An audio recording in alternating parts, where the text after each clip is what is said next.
Over the past couple of seasons, there have been statements in the media which have really got on my nerves, and I want to officially debunk this. Now, since David Moyes has left, West Ham's performances have kind of dropped off.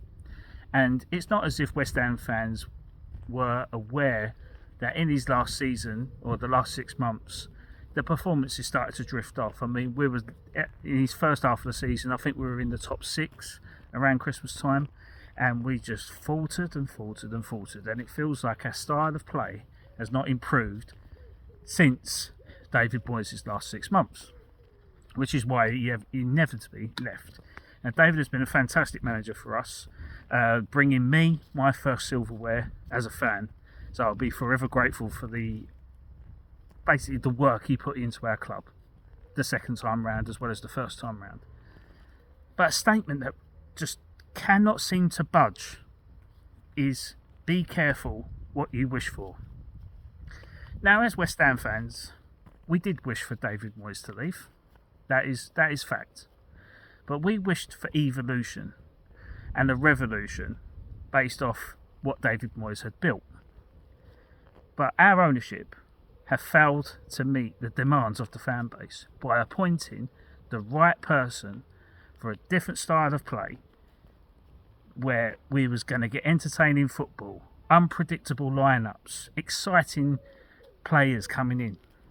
West Ham have not had that. West Ham have had low budget, cheap options, and now we're still suffering because of these previous appointments. Now, David Sullivan appointed Julian Lopetegui as the West Ham manager.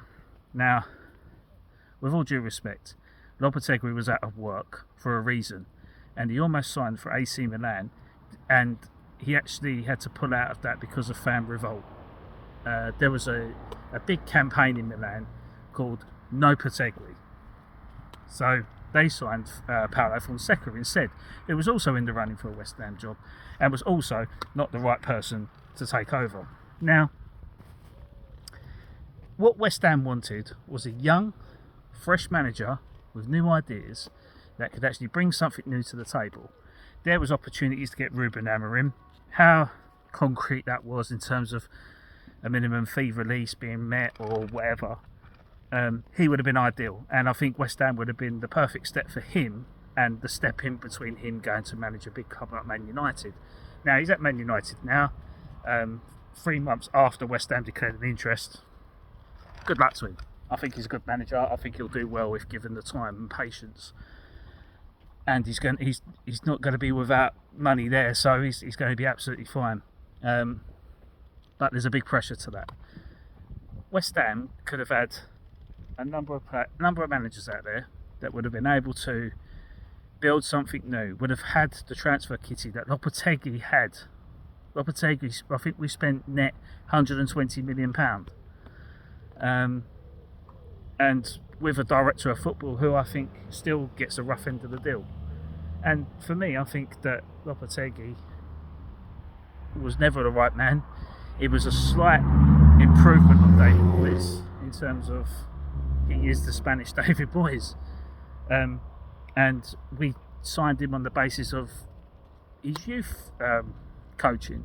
You know, he was the one that produced a lot of Spanish players that ended up winning the World Cup and Euro competitions as senior players, and that's evident. But Lopetegui came in and never played a youngster. Give David Moyes some credit. At least he played George Murphy and Caden Casey with 3 games to go in the Premier League before he left. But Lopetegui, not one player. Potter comes in, plays all his goals in his first match against Aston Villa away in the FA Cup. Now, I'm not saying Graham Potter is the right candidate. I'm not saying he's a bad manager, but he's not what West Ham need. He's not what West Ham have ever needed. And West Ham want a manager that can bring new ideas to the table. And I'll die on this. And I still think Will Steele should have been West Ham manager last year. He's at Southampton now. I think he'll do a really good job at Southampton, put them back into the running for playoffs and promotion.